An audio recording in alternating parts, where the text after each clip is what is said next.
This book is a synopsis of this video is a synopsis of the book Coptic Apocalypse of Paul, right? Coptic Apocalypse of Paul. Um, this book is it records basically this book becomes part of the content which is theological justification or theological um, debate and in regards to religiosity. What much of the book has to contain, for example, for what the idea of what the priesthood is, right?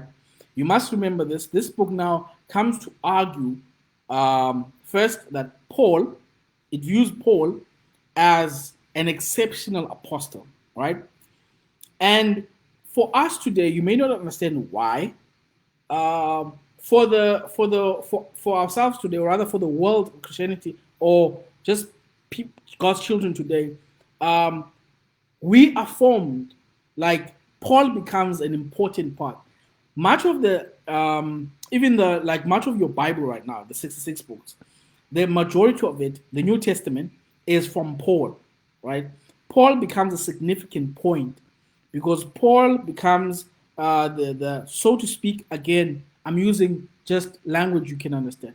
Paul becomes the gate, even though Christ is the gate. I'm not saying becomes the gate and Christ is in the gate all the way, but I'm just saying Paul becomes the one, yes, the one who articulates that the gospel needs to reach everyone beyond sex, right? Beyond sex, we are becoming equal, beyond sex, beyond race, and beyond any other form, like such as for slavery and stuff, any other form of discrimination, homosexuality, and so forth.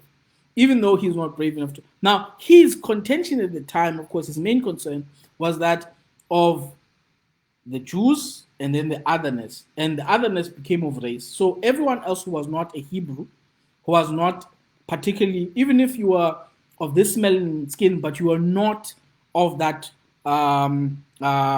group, that is the Hebrews. I'm not a Hebrew. I am not the same skin color. They're my people, of course, but I'm not a Hebrew. The same way that I'm a particular clan and another person is a particular clan, and we're not the same clan. But it doesn't mean we're not both Africans. In the same, if we're to extend the word African to speak to people of melanin in all generations, even prior to the existence of the actual term African, then I would say, Paul says, even in the context where these Hebrews being African, okay, extending that term, I'm borrowing it for, even though I'm not being historic right now, but I'm borrowing to you so that you understand something. Even though Paul says now, the Hebrews, right, being a tribe of the African people, the Hebrews cannot concentrate only in themselves. They need to be open also to other Africans. That's the first thing. And then it says, not only to those, but then to non-Africans. That is to say, Indians, using the common context and with common reference. That is to say, the common known terms attached to these races. They may have been in time otherwise known as in other names, but I'm using the ones that you will know. So he's saying, open up to other Africans, not only to other Africans, all right, to non-Africans. That is to say, to the Asians, the Chinese, the Japanese, the North Koreans, and the other islands there. And then, of course, Asians, the Europeans, and the rest. So he says, we must now the gospel must be applicable and approachable to these people. Okay. So now, when Paul says that, he becomes a significant person in the church for all intents and purposes. Okay, at the time he lived and he said these things, he wasn't as significant. There were other popular people because the church was predominantly Hebrew, right? So the Church of James, right? The church that was led by James, the successor of Jesus and the older brother of Jesus, that church was predominantly Hebrew. Then Paul comes and he speaks, and for his lifetime, he struggles and fights for everyone else so that they become part of this thing. Paul fights for that. Now, the problem is in his lifetime, Paul sees this thing beginning, but he doesn't see the climax of it. When it climaxes after his death, as you can see today. Now, when it climaxes and Paul dies, there's a dispute because the church now has stopped being predominantly Hebrew. The church is predominantly non-Hebrew. So now the problem becomes who will become the successor of Paul, because Paul is seen as the leader of the new church. Right? So who is the successor of, not only successor in the sense that he will lead the new church, but he will lead into greater reformations of the truth and principle which Christ said, Paul applied, and who will apply the next step. Next step then should have meant, but it didn't, should have meant barriers of sex, barriers of slavery, and other such barriers would have been broken. But then those things were, and of course it happened, but it didn't happen immediately. So what then happened, what they were fighting over as the contention of the is who was worthy of being Paul's successor. So the book basically deals with religiosity, or otherwise, if you'd like it put, it deals with the politics of religion, right?